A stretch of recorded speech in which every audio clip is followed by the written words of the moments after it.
G'day guys, welcome to Australia's fastest growing running podcast, Beyond the Finish Line, the podcast for runners of every pace, every distance and every goal.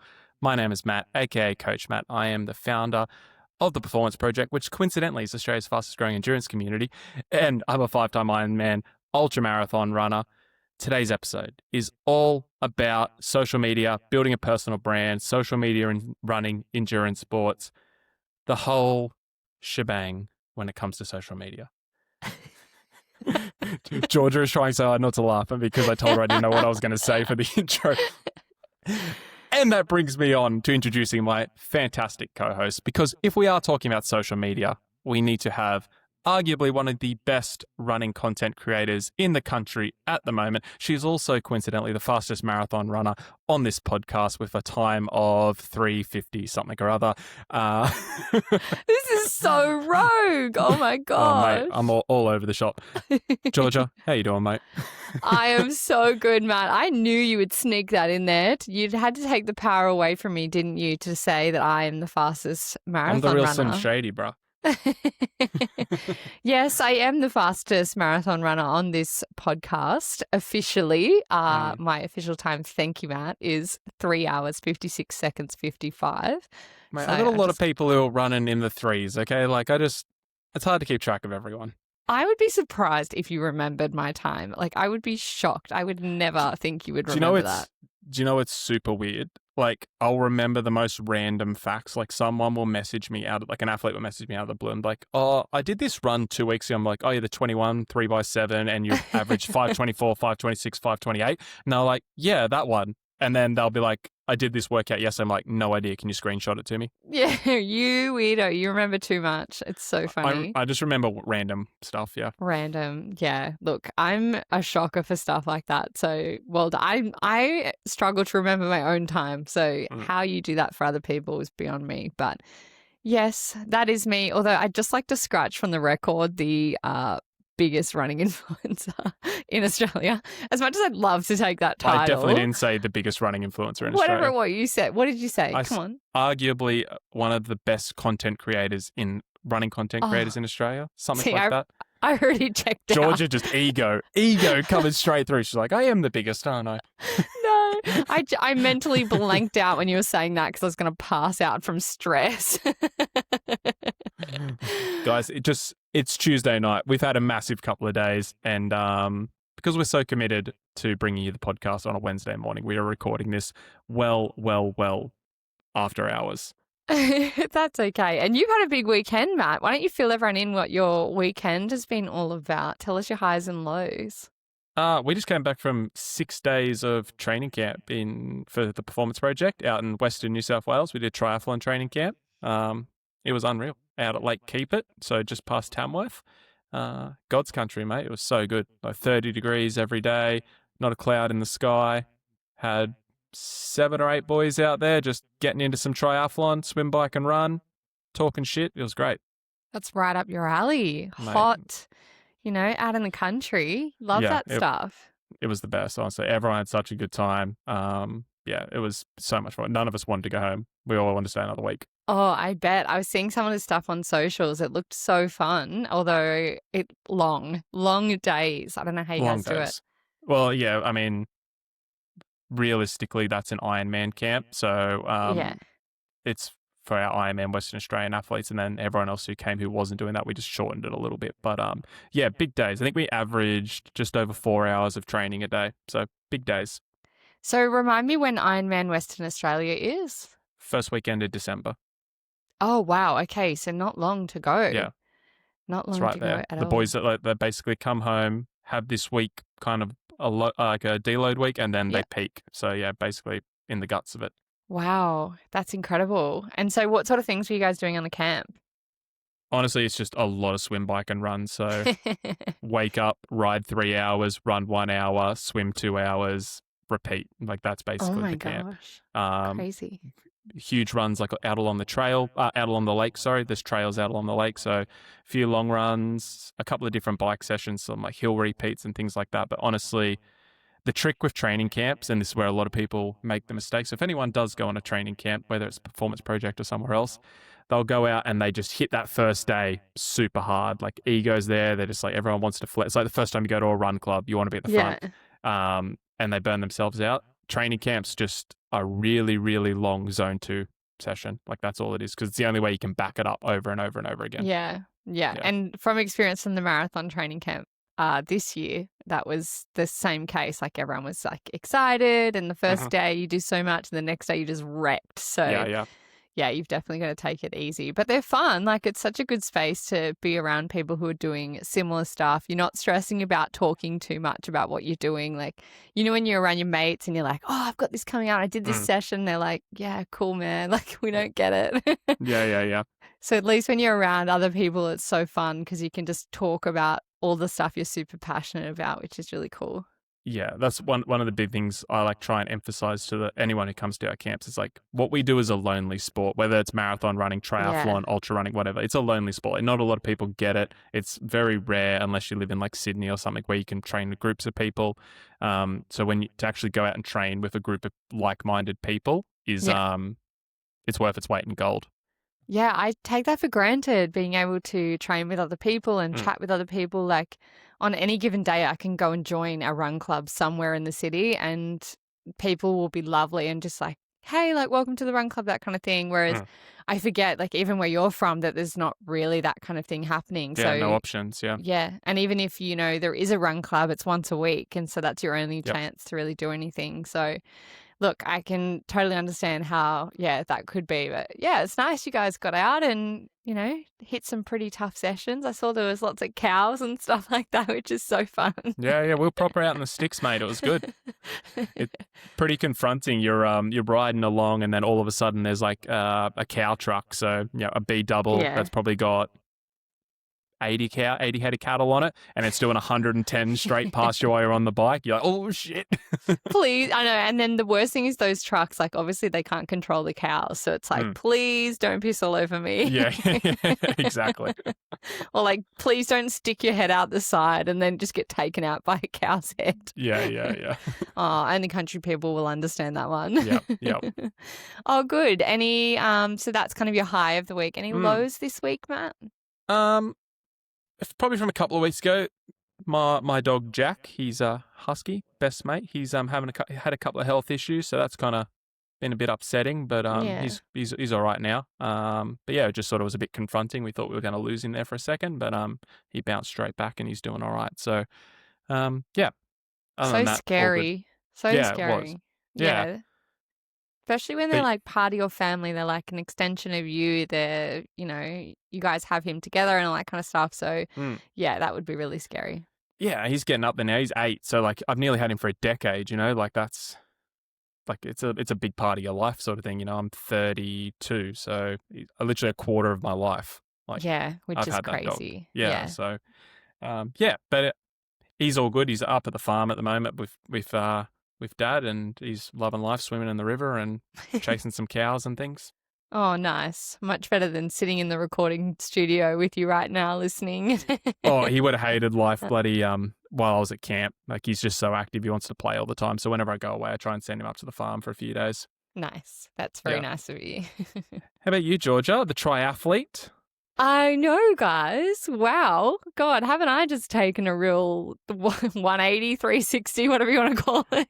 It's not, we've slowly grinded this down. I'm the stream in the canyon just wearing you down. Yeah, you really are. My gosh. Yes, I finally have started kind of training for the triathlon. I probably wasn't supposed to start till next month, but my hip's giving me a bit of trouble. So I've just really backed off the running lately. And yeah, I'm feeling a bit burnt out from running. So I think this has come at a really good time. I'm so confident just to go out and run a fun half marathon. So I'm not stressed about that in a few weeks' time.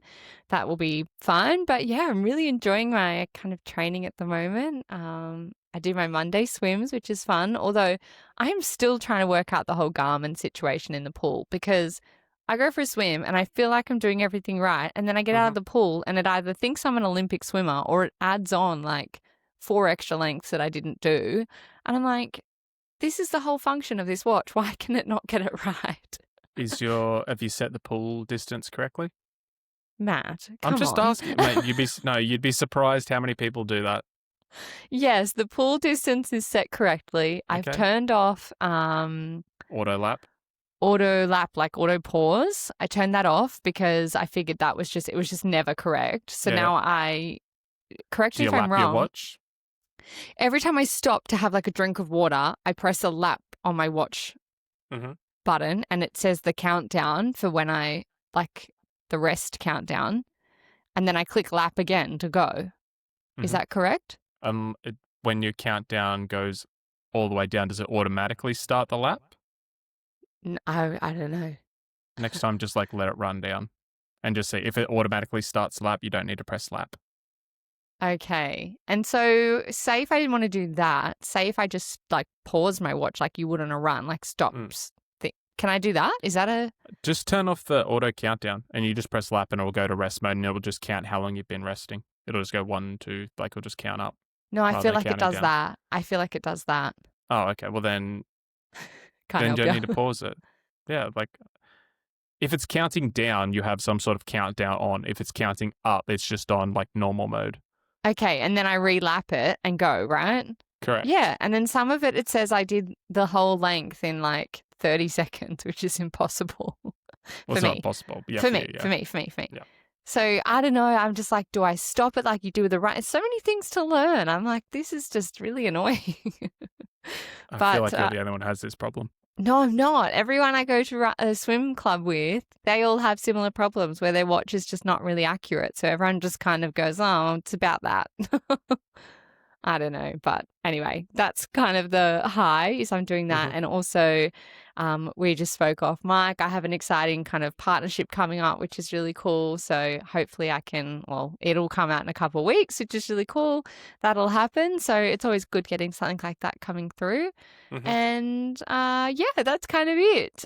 In terms of lows, I guess I'm just feeling, as I said, quite burnt out from running. So running is not bringing me as much joy as it normally does, which is really upsetting me. In the kind of other hand, I'm just like, I love running so much. Why is this not enjoyable at the moment? Why is this happening? And then I'm just getting in this circle of frustration.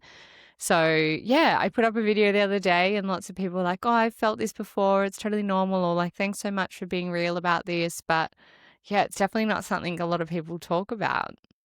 Well, I actually found it really interesting. We were sort of contemplating whether to do a whole episode on this, but I think it's still worth a chat. You posted that in the Performance Project group chat. So our athlete community being like, guys, I'm just not vibing it. Like, I don't know what's going on. Basically everything you just said. And then to see, I know, the best part of 50 messages of people being like, this is why I run. This is what I feel like. This is what I do when I don't feel like it. I was like, it was really cool. So I feel like it was actually also really interesting to see all the different reasons why people run. Yeah. And I think that's what I was kind of searching for when I put that message in. And in the chat, I was kind of like, why do you guys run? Because I'm trying to find, not my love for it, because I'll always love running. But I was just like, I just need to remind myself of why I love running. And so it was so amazing to read everyone's messages. I was actually very surprised lots of people wrote such detailed, very vulnerable. Yeah, it was incredible to read. I was getting quite emotional reading some people's responses. And, when you put something out there into the world and you're a little bit like, oh, God, I've just like really set myself up here. Like this could either go really well or really bad. And everyone was so wonderful, just saying X, Y, Z as to why they run and stuff like that. And the same goes for when I put the post up the other day. I was like, I'm not embarrassed about being a bit burnt out from running. It's just a bit like, am I letting people down because, like I've made my whole personality running. And so my whole brand is running. And it's like, I'm doing a triathlon now. I'm like, am I letting people down by saying, oh, I'm not loving running? But I have to remind myself that this is a very normal thing to go through. And so, yeah, I'm kind of working through the motions at the moment. But it's very nice to, as you said, read through all those comments and kind of give yourself a bit of a reality check as to why, you love running and the things it does for us. Yeah, I also think it's normal to evolve. Like, that's just what we do. So you look at me, like I went from absolutely. I'm only interested in doing Ironman. Now I'm trail running. Now I'm doing Yeah. ultras. Um, Even like from a business perspective, like look at Apple. Apple started as just the iPod, and then it went to iPhone, and now it is basically iPhones. Like that's its biggest seller, and then it went into MacBooks. Like it just evolves as things go, and different. It's different needs. So I wouldn't say you're ever letting people down as long as you are being authentic to what you are going through. So just because you're not giving them necessarily what you used to give them does not mean you're not giving them what they want, if that makes sense. Yeah, that does. That's actually really good food for thought. I've never thought of it that way. About the whole evolution thing. And Mm. I think, yeah, as long as It's I'm coming to people with like my journey, I think that's what people love is like the mm, journey and seeing me show up. And so that's a very good reminder to do yeah. that. It's like if you and Nick decided one day to start a family, like people aren't going to be upset that you're not chasing a 3:30 marathon. They're gonna or a Boston qualifier. They're going to be like, how does Georgia handle having balancing pregnancy and training, having a Yeah. kid and training, coming back from having a baby and training? Like that's the journey. So like I'd say people are way more invested in that rather than the performance metric or like necessarily the goal you're chasing. Oh, this is why you're the best coach ever. Because I feel like I've just had a therapy session. I already feel better. That's what I'm here for, bruh. It's like when I ran the sub 4 and I think you'd said to me about, do you feel like better now that kind of, you've ticked that goal? Like, I feel like you would just improve heaps after that really big milestone that you needed to get rid of. And so, like, tick off. And it's so true. I haven't stopped thinking about that, about the fact that I'm just like, oh, okay, well, I've done that. So now I can kind of just do whatever I want. Like, it's It my frees you life. up for other things. Like, Yeah. yeah, So like, interesting. yeah, like, and I think I said like you might bust through and run a significantly faster Yes. marathon, but I could also reframe that into like it opens you up to now explore other avenues. So like you might find a love for triathlon, you might find a love for trail running, you might uh you s- we spoke about you doing a half marathons. Like maybe like you just want to dial in on the half. Like it gives you that weight coming off your shoulders just gives you opportunities to do whatever you want. Yeah, I love that. And it's really, as we're speaking right now, like my brain is just going, okay, like what can I do? How can I, And yeah, that's really opened up a bit of a can of worms in my head, which is great. Like I'm loving it. I'm like, oh, okay, I already feel lighter. So Yeah. that's really good. So thank you. But yeah, That's I mean, best that's the coach. service, mate. That's the service.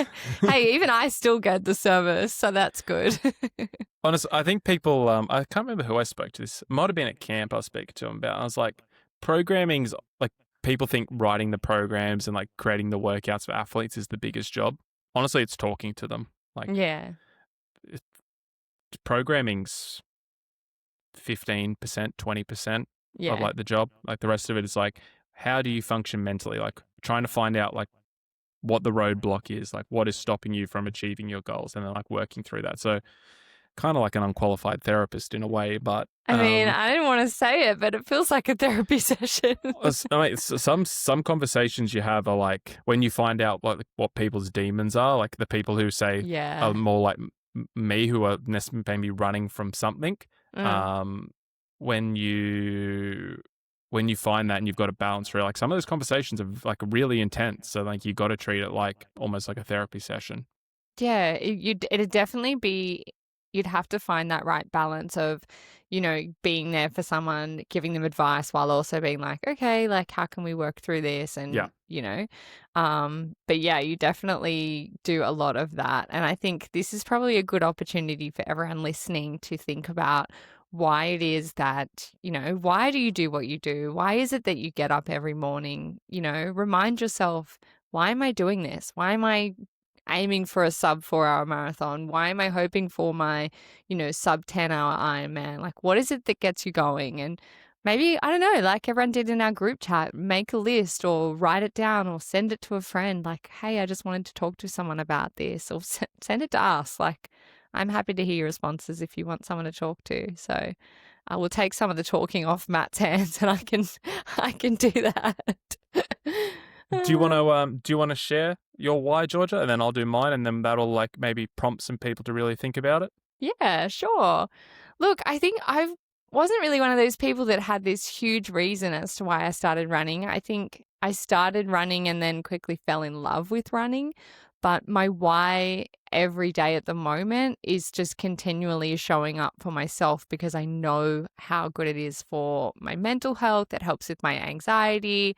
In the past, it's helped with depression, things like that. I also show up for people online. That is a big driving factor for me, which sounds kind of strange, but I don't know these people online. But, at camp, not at camp, sorry, we had the run club before Sydney Marathon, and there was this gorgeous father-daughter that came, and I still think about this every day. And he said to me, oh, I just want to let you know, he goes, my daughter absolutely loves your content. She was probably 18 or 19. Anyway, and he said, oh, my daughter absolutely loves your content, but on days where you don't post, she gets really worried that something's happened to you, like you've injured yourself or, like something's happened, and she's so invested in your journey and so invested in you showing up every day. And I was like, wow, I didn't realize that little old me could have that kind of, I don't want to say impact because, like she just likes to watch my content, which I love. But I think just getting up, showing up for myself as number one, showing up for my husband, Nick, because I know I'm a better person when I've been out running. And then also showing up for all the friends that I've made online as well. I think that's really important too, for me personally. But yeah, at the beginning, it was a little bit about like wanting to look better and feel better in my own skin. But now I've gained so much more. I've gained confidence. I don't look at myself like, oh, I don't have a runner's body. Like I look at myself and go, okay, well, this body's got me through 5 marathons. And yeah, I'm a little bit injured sometimes, but I can do really hard shit. And I never would have thought I would have done this, 3, 4, 5 years ago. And now here I am. I have a running podcast. I have online presence. I do it for my job on the side and I love it. So I do all of those things in one is my reason why I run. You're also a co-owner of Australia's fastest endurance community. Yes, I am. I'm sorry. I do. That is and that is a huge thing is like showing up for other athletes as well. And I guess I just put those guys in my online community because a lot of the TPP community, I haven't really met half of them and they are mostly online. And so, every week I get to chat to them and be like we said, I prompted them in the group chat and that's, really moving because a lot of people in that chat were like, thanks so much for asking this question. And I was like, oh, here I was thinking that my little question wasn't going to get a response. And like, as you said, 50 people responded. So super, super cool. How about you, Matt? What's your reason? Do you know what? Before we get into mine, do you know what I liked about all of your reasons, Georgia? Is that they were all intrinsic. Do you want to explain that a little bit more? So intrinsic is like internal.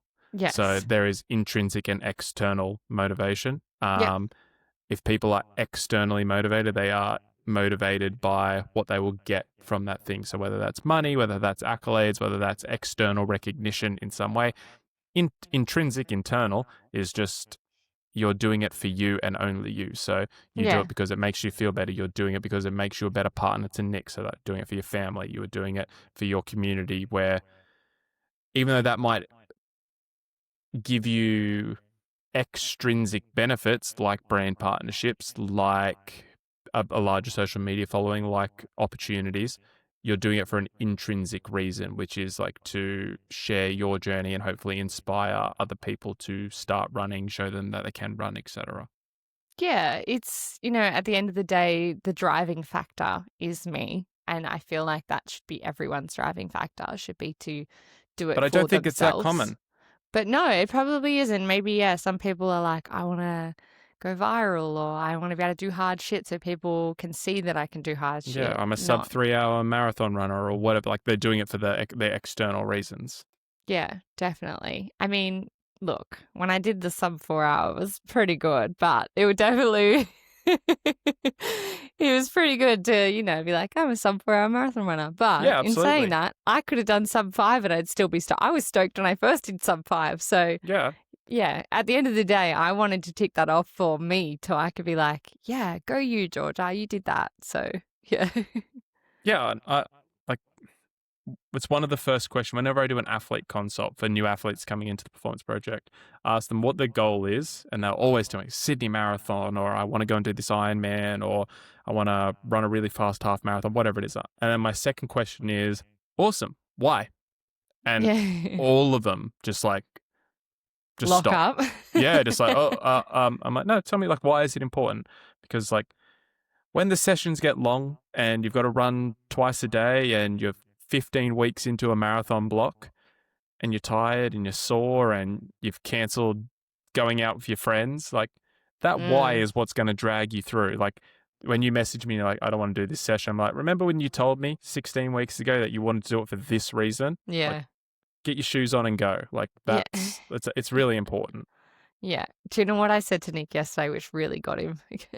It's actually, you'll laugh at this. He was in the pool and he was like, Nick doesn't swim. He doesn't like swimming, but he's been doing it with me, which I love. Anyway, and he's like, okay, today I want to try and get, I'm going to do 1,000 meters. Like, Mm-hmm. and I was like, you did that last week. He's like, yeah.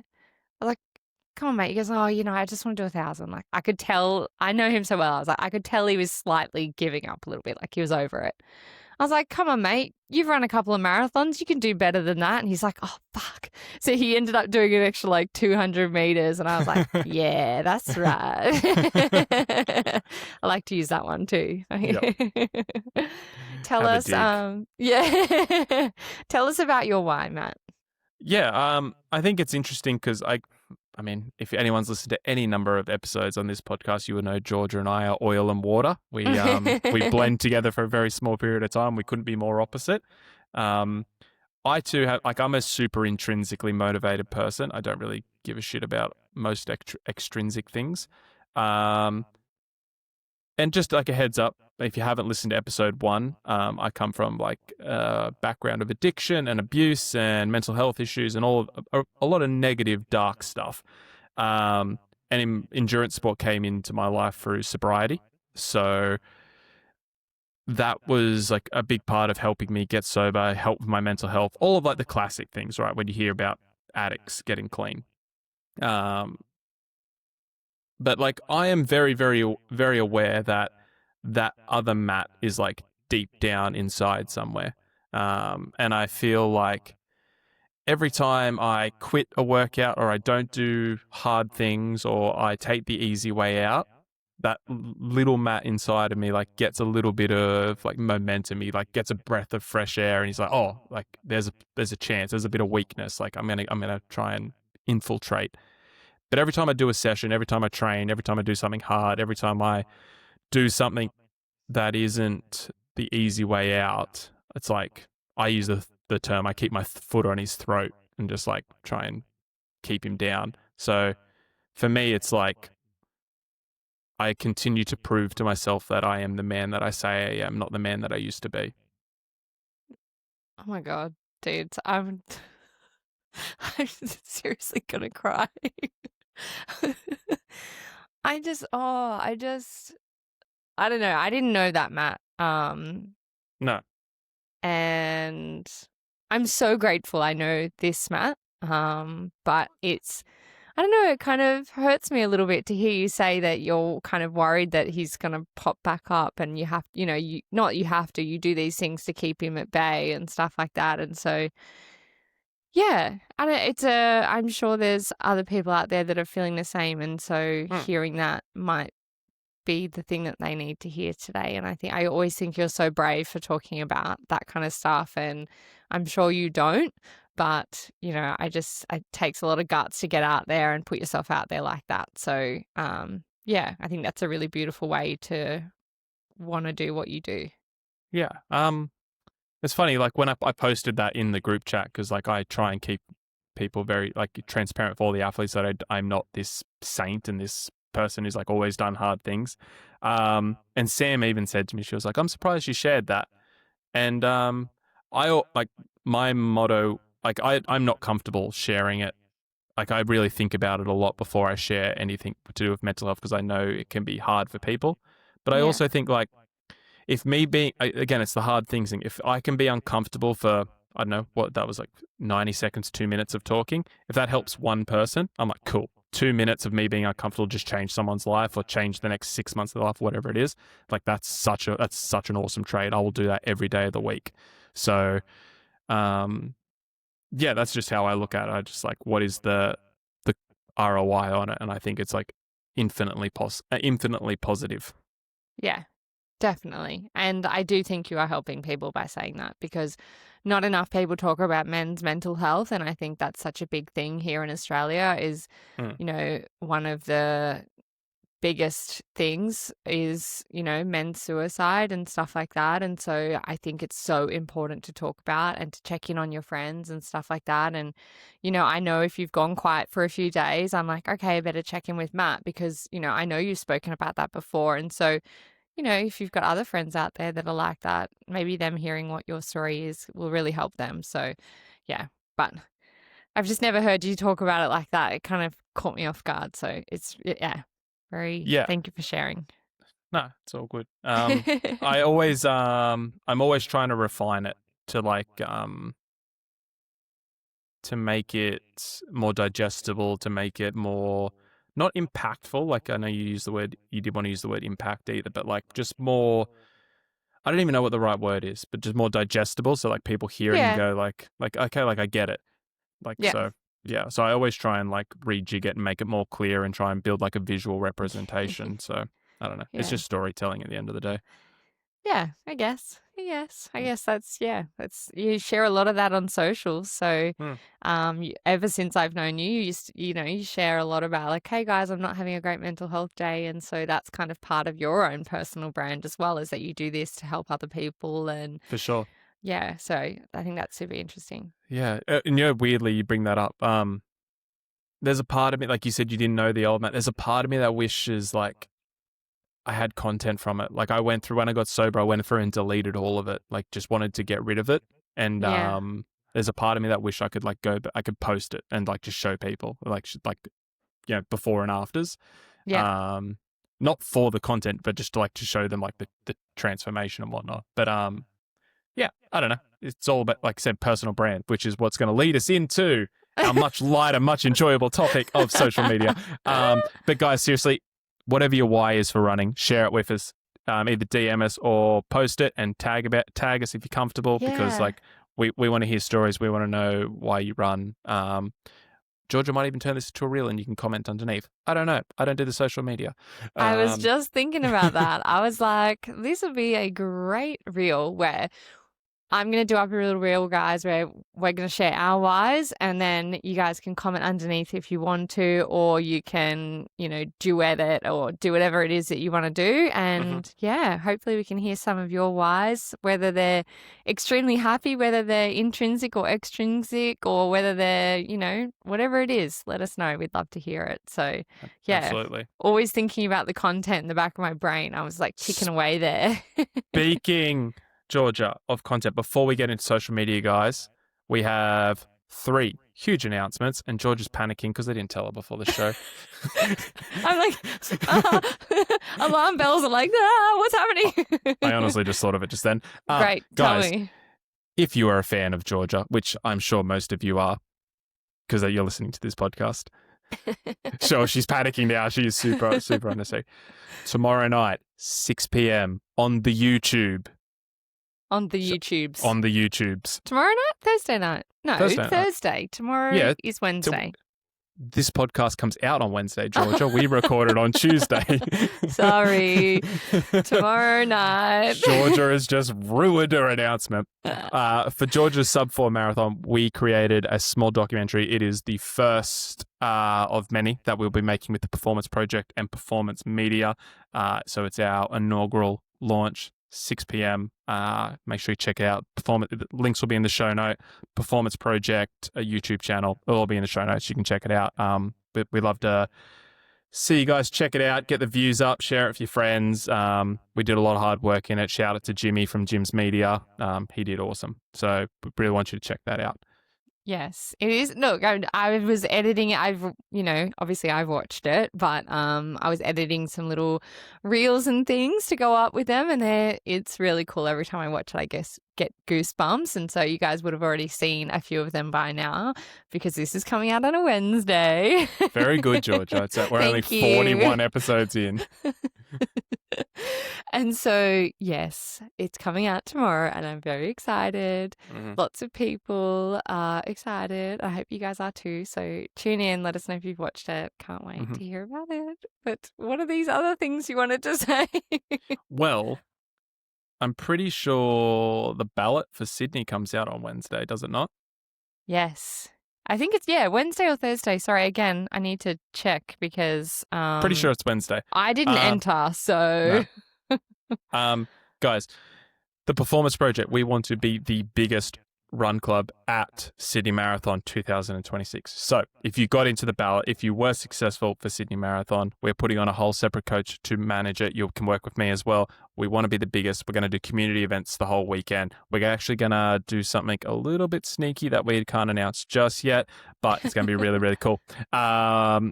Get in touch, performanceproject.com.au. You can message us on Instagram. We want to have the biggest run club there. You can hang out with me. You can hang out with Georgia. You can hang out with the whole crew. Massive. We'll do some podcast stuff as well, guys. So, Yep. If you are a fan of the podcast, we'll do another shakeout run like we did this year. We will endeavor to do it at a better time this year that works with both Matt and I and you guys. So, you got fresh legs. But yeah, good luck to everyone who has entered the ballot. And hopefully, I don't know, maybe by the time you're listening to this, you've already found out. So Yeah. very exciting, but yes, unfortunately, I did not enter the ballot. So That's right. Georgia's going to be hosting our sneaky thing that we're going to do. you guys are going to have to wait and find out. Yeah. And last but not least, we want to do the exact same for Ironman Western Australia 2026. So I know this is mostly a running podcast. However, triathlon is where my heart is. So if you are thinking about doing an Ironman 70.3, or you want to do it as a relay, so you can do the half or the full as a relay, let us know. We want to have the biggest squad at Ironman Western Australia 2026. 2026 is a big year for Georgia and I. We're taking over. We're dominating the podcast space. We're dominating the endurance coaching space. If you have some endurance goals and you want to get involved, message us. Obviously, if you're doing other races too, get involved with the Performance Project. But there are two big races next year, and UTA as well. But Sydney Marathon. Calm down, Matt. Calm down. Sydney Marathon, Ironman Western Australia. They're out. That's what we really want to dominate. So if you're interested in doing them in any format, please reach out, message us, because we want to have an awesome crew, an awesome community, and go and show them what the Performance Project's all about. Oh my God, someone put a lid on him. He's waffling. Jeez. Right. Can't stop him. Mate, do you want to know how you get to Australia's biggest endurance community? Talk about it. Talk about it. You let the A people lot. know. You let the people know. Branding. Guys, if you're watching this on the YouTubes, it's right there.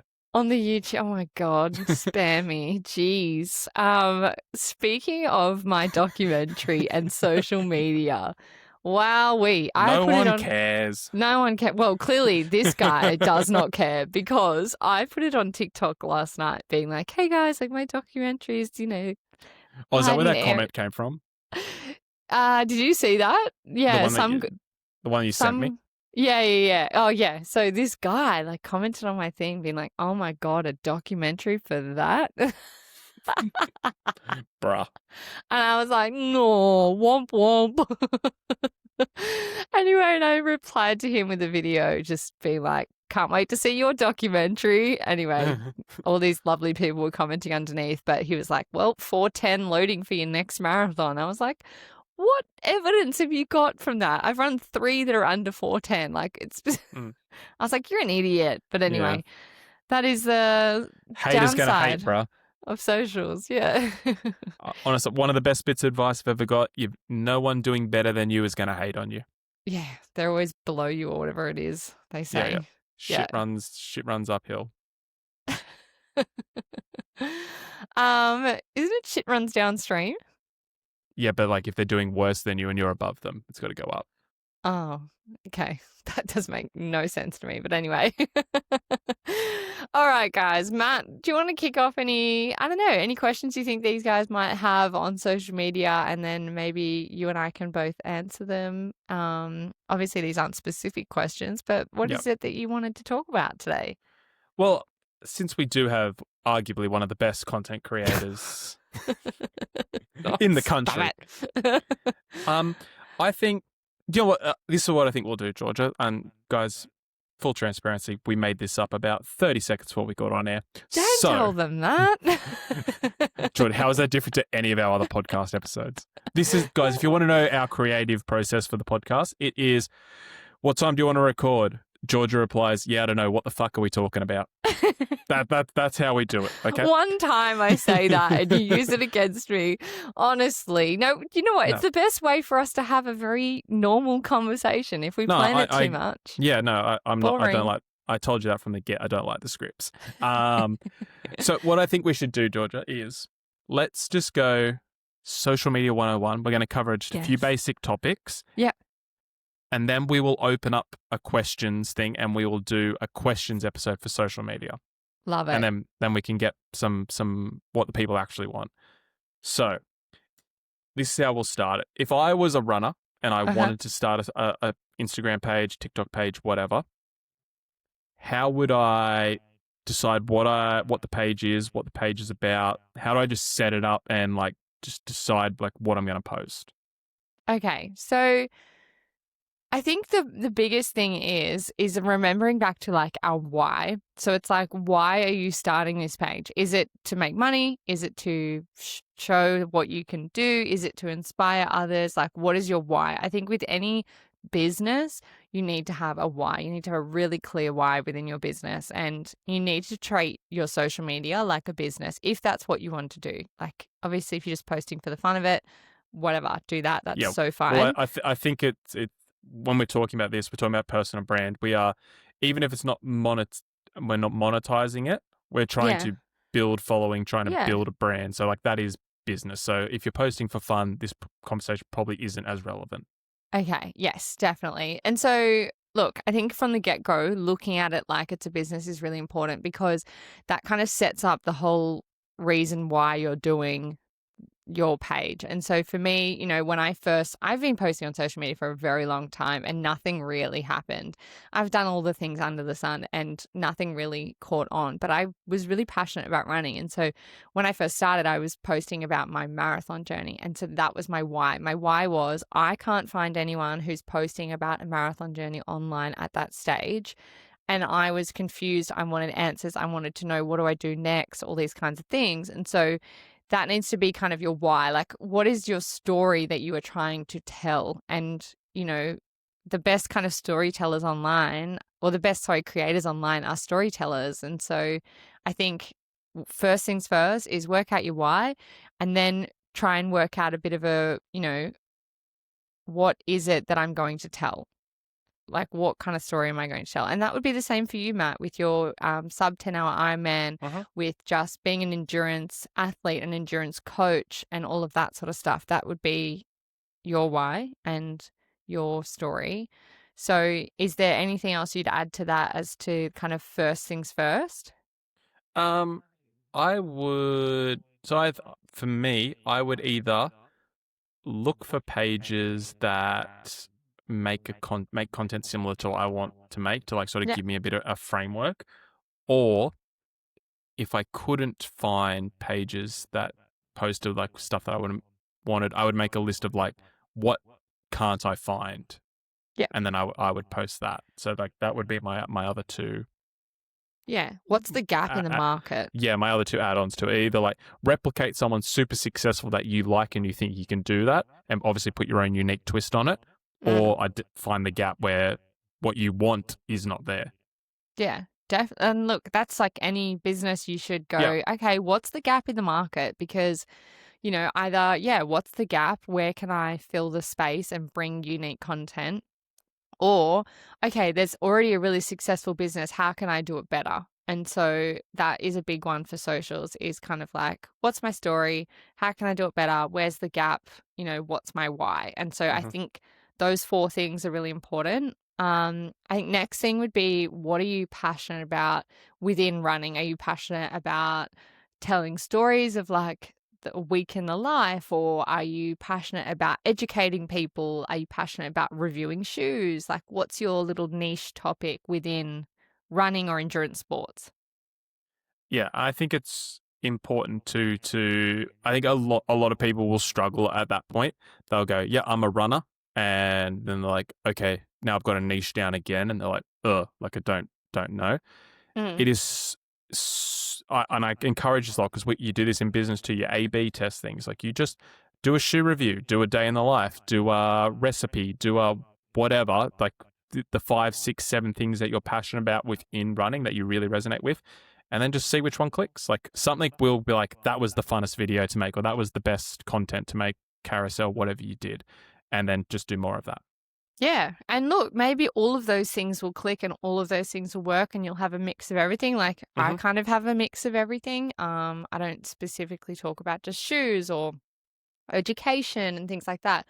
I kind of give, like what I do on the podcast is like, I give my real world experience with, what I'm doing. And I feel like my audience can come to me for an honest opinion. They know I'm not just pushing out any kind of product or saying like, hey, this shoe's amazing, go and buy it. Because then people go and buy it and they're like, that's shit. Like, why Yeah, did yeah. you lose all trust? And so you want to start building trust with people. And I think that starts with really honest content. And as Matt just said, like, find what it is, post it. If it works, and if it's honest, people will engage with it. And then that's when that content will start doing really well. And so, you know, look back at some posts that you've already posted if you already started your kind of online journey, and look back at the ones that have done really well and go, okay, maybe I'll try that again. I'll replicate that. How did I do it well last time? How can I improve it?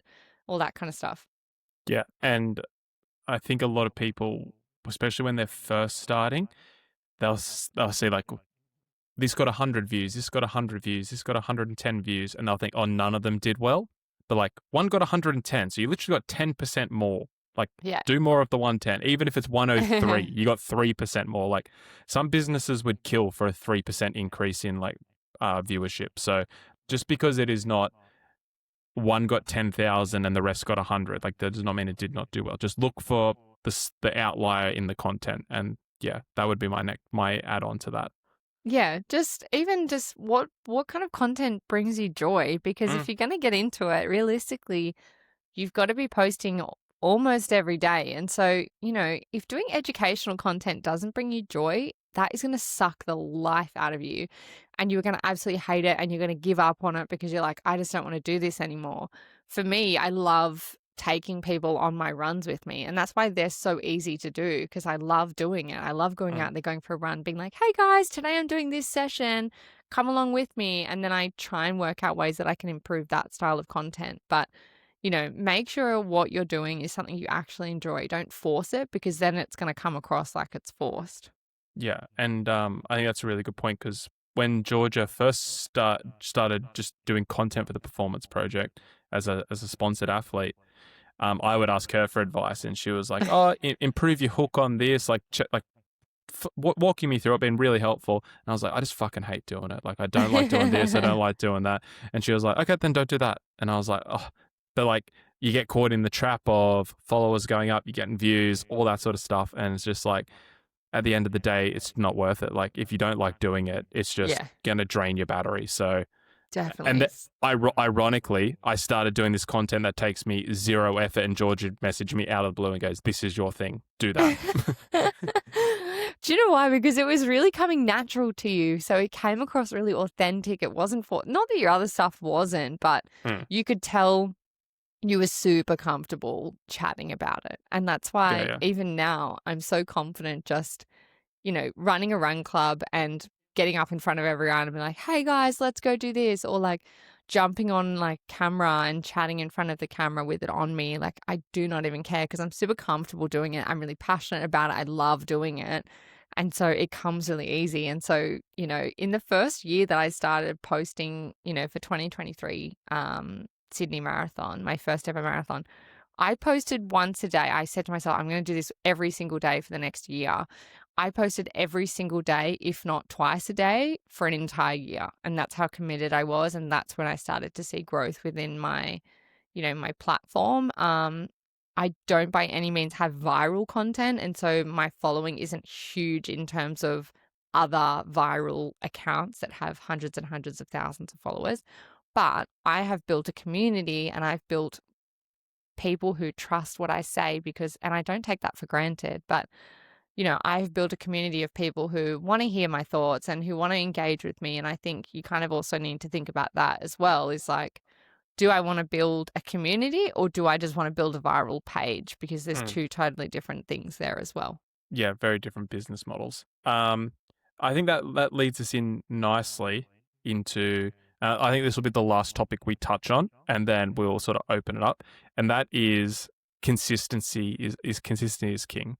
So the fact you posted every day for a year, I think a lot of people, they post maybe 3 or 4 times a week and go like, why haven't I got 10,000 followers? Right. And it's like, well, you got to post maybe, especially if you're not making that super viral content or you're not maybe that creative in terms of that. Like I'm definitely not that creative in terms of content. Like I'm just point, shoot, try and do it all in one take so I don't have to edit it or anything.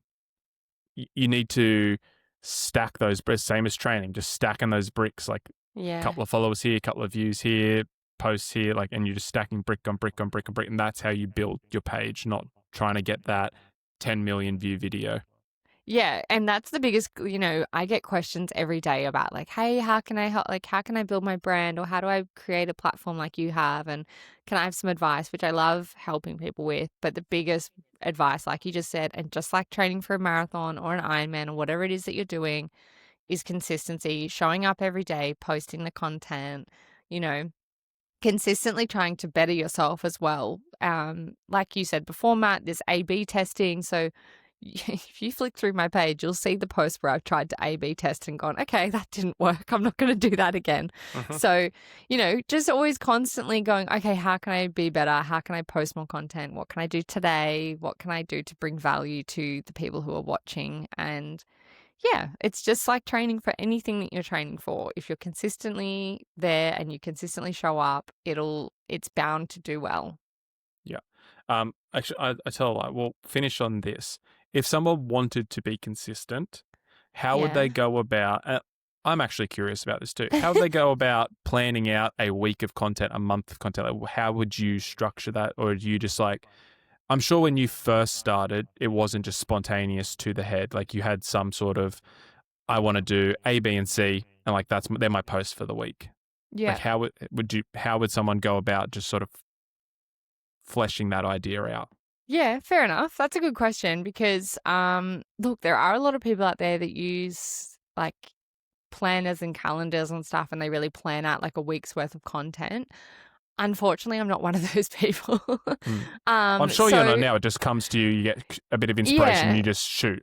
Which is kind of what leads me to this is like at the start, I always just was like, I'll just film every session. So that was really easy content for me because I was doing 4 or 5 sessions a week at the start, whether that was in the gym or I was doing, an easy run or I was doing a tempo session, whatever it was. I just was like, okay, I'm going to consistently film every single one of my sessions.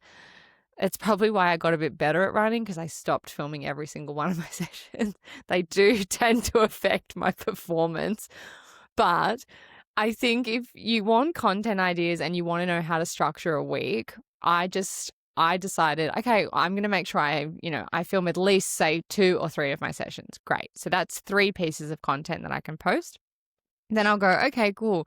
Let's do a review on some clothing once a week, whether that be shoes, whether that be like new activewear. Like I do a lot of stuff with LSKD. So I know in my head, I'm like, okay, I want to try and post at least 2 or 3 times a week where I'm posting about, clothes that I can link for people or that kind of thing. That also generates a very small income for myself. So that's important as well. That's another thing that I consider. And then I always try and go, okay, how can I bring value to my page? So how can I teach? How can I give them something that they want to save, something they want to send to their friends? Because all of these markers are things that Meta or TikTok really they want to push your content out. So if people are saving your content or sending it to their friends, the algorithm's going to favor that. And then they're going to show your video to more people because I go, oh, okay, well, this person shared it to that person, so it must be good content. So let's push it out to more people. And then those people save it, those people send it, and it pushes it out further. And so you've got to kind of look at it like a spider web. And so when you're thinking of planning your week, make sure you go, okay, what is it that I can do to bring value? And then when you bring value, that's when your content starts to do better and starts to reach more people. So start with, if you're doing running, you could start with, okay, I'm going to film 2 sessions. There's 2. I'm going to film one of my gym sessions. That's 3. I'm going to do a piece of clothing. That's another bit of content I can do. I could do a day in the life. That's say 4 or 5. And then, it starts to come really naturally. And for me, I don't plan out my week ahead because sometimes I'm not inspired and I don't want to force content. But you could start by writing it in a notes app on your phone. I always keep a running list in my phone of content that if I'm sitting on the bus and I think of content, I'll jot that down. And then I go back and I'll go, if I'm ever needing content ideas, I just go, okay, here's all the ideas I've had over the last 2 weeks. Mm-hmm. Does that help? Does that answer your question? I feel like I waffled a bit. I mean, I knew it would be unique to you. I think, what would I add to it? I would add, I think a lot of people would get a bit of paralysis by analysis, thinking this isn't good content. Like, it's not very creative. It's not shot well. It's blurry. Like, just post it anyway. Like, yeah. What will matter is that getting your 5 or 7, like if you commit to posting Monday to Friday, just get the 5 posts out. Like, don't worry if 3 is shit and 1 is good and 1's okay. Like, it'll balance itself out over time. Honestly, half the time the ones that are shit do really well.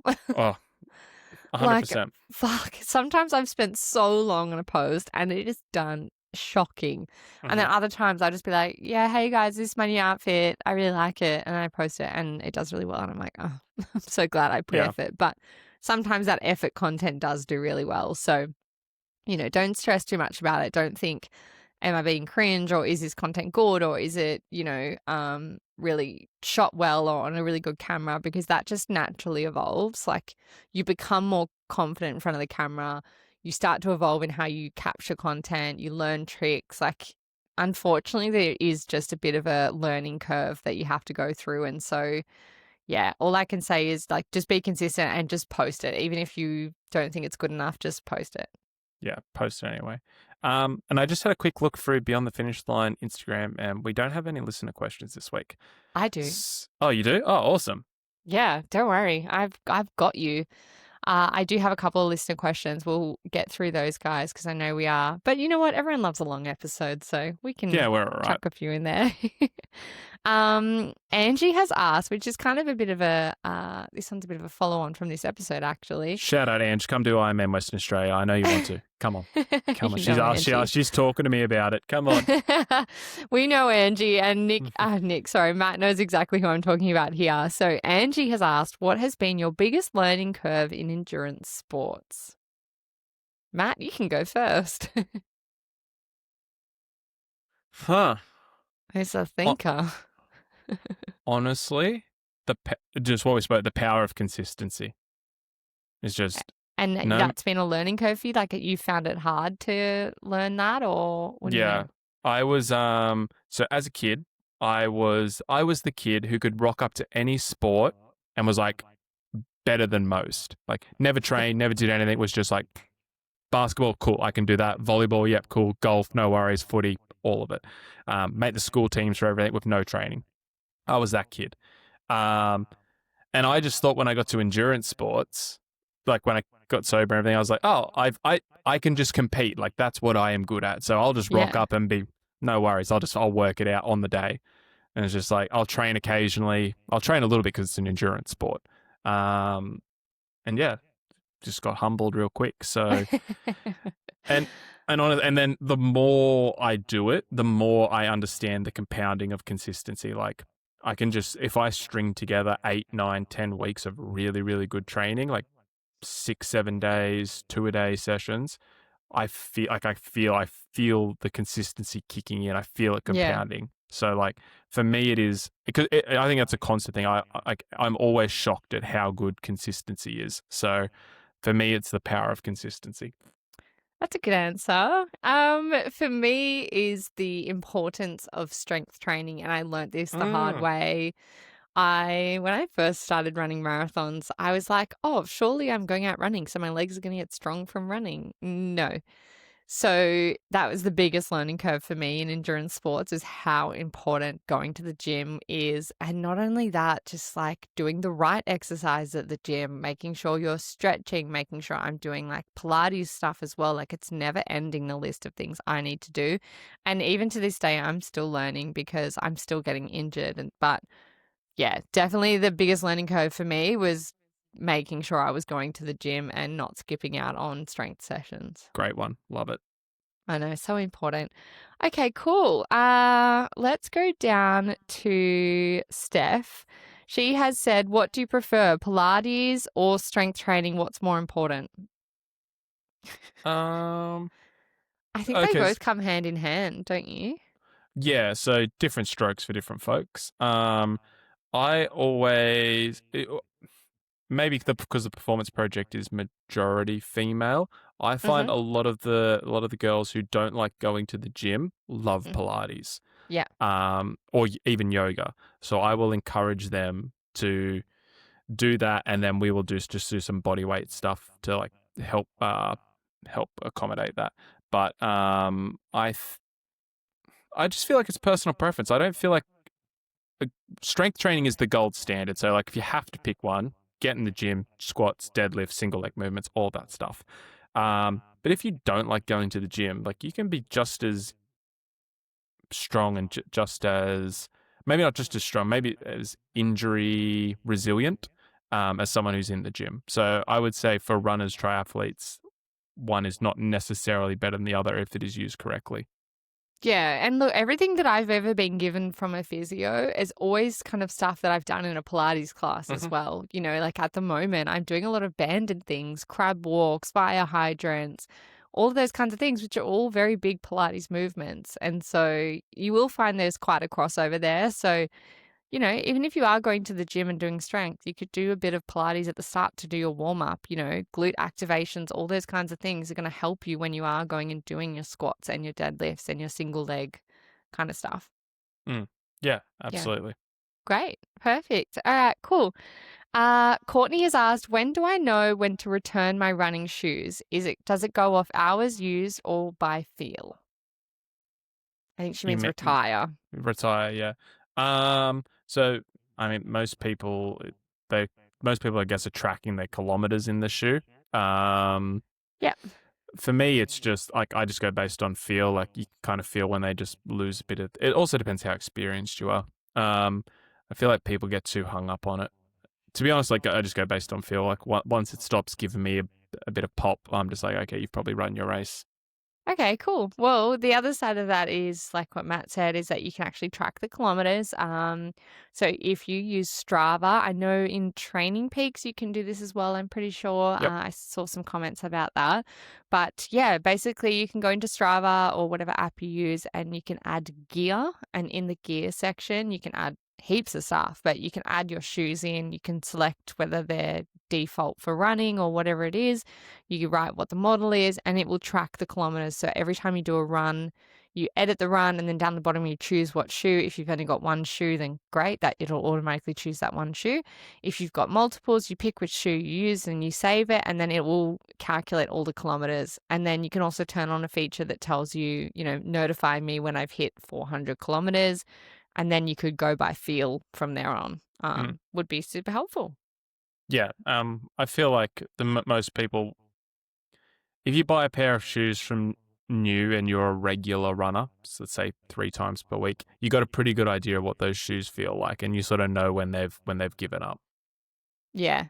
I think I think so too. I think sometimes people do cling on a little bit longer than they should, which Oh, I yeah, get. for sure. Yeah. Shoes are very expensive, but yeah, like if they're performance-based shoes, you can always just wear them on a easy run every now and again, or wear them walking, or wear them to the shops, whatever. Like you don't have to throw them out the minute you've decided to stop training in them. Yeah. But Yeah. yeah, there's definitely lots of Yeah. different things you can do. But I think a lot of people say about 500 kilometers is kind of the benchmark that most people go off. Yeah. Like, I mean, for me, it is it's just a prep. Like, so Yeah. it's a marathon prep or an Ironman prep. By the time I sort of get to the end of that, I've probably logged between 500 and 700 kilometers during that prep. So it's probably pretty close. Yeah, well, I mean, considering if you're doing upwards of 100-kilometer weeks, like that goes pretty quickly. So Oh, you mate, do I'm burn burning through through. some shoes at the moment. Yeah, I'm I can burning. imagine. I'm so lucky in this respect that I get given shoes from brands. I think last week we spoke on the episode about whether I liked the Sonic Blast, the Nova Blast from Asics. So I thought I really quickly want to circle back to that because I've tried them both now. So I'm just going to quickly do a really quick run through just to wrap this up on these Asics shoes. So you've got your Super Blast, which is everyone's goat. They were, super hard to get for a while there. And then you've got which is like your long run, very like your workhorse shoe. Then you've got Nova Blast, which Matt and I spoke about last week, which is your do-all shoe. It's such a versatile shoe. You can get out there, you can do, tempo session, you can go for a long run, an easy run. It will do intervals, all that kind of stuff. Like I've run a marathon in a Nova Blast. They're a great shoe. And then recently they brought out the Mega Blast. I feel like after my couple of runs that I've done in them, they are a very good combination of both Super Blast and Nova Blast. It's got kind of that bit more firmness and structure of a Super Blast, but then it's got the pop of a Nova Blast. So I just found them to be a really great, again, can do anything kind of shoe. I did a tempo session in them and I was still hitting my paces that I needed to hit. So they were amazing. The Sonic Blast, I actually didn't like, which is very rare for me with a pair of Asics. I very rarely don't like them, but I just found them to be a bit firm for me. I was getting shin pain, I was getting hip pain, and I've never had that. So yeah, I think if you love the more classic Asics shoes like your Kayano or your GT 2000, these would be perfect for you. But yeah, for me, not my favorite. So yeah, to go back to that question last week, Sonic Blast was my favorite out of all of the ones that she mentioned. Done. Done. Amazing. Well, this has been episode 41 of Beyond the Finish Line. Thank you so much for listening. Make sure you head over to Instagram and follow us at Beyond the Finish Line _pod. Head over to YouTube, Spotify, iTunes, or wherever it is that you listen to your podcast. Make sure you like, subscribe, download, and follow us. It is so helpful. Share it on your socials, review us, do all the things. It's super, super helpful, we promise. We love to see your responses and stuff like that. So thank you so much for listening and have a wonderful week, guys. Hooroo. Bye.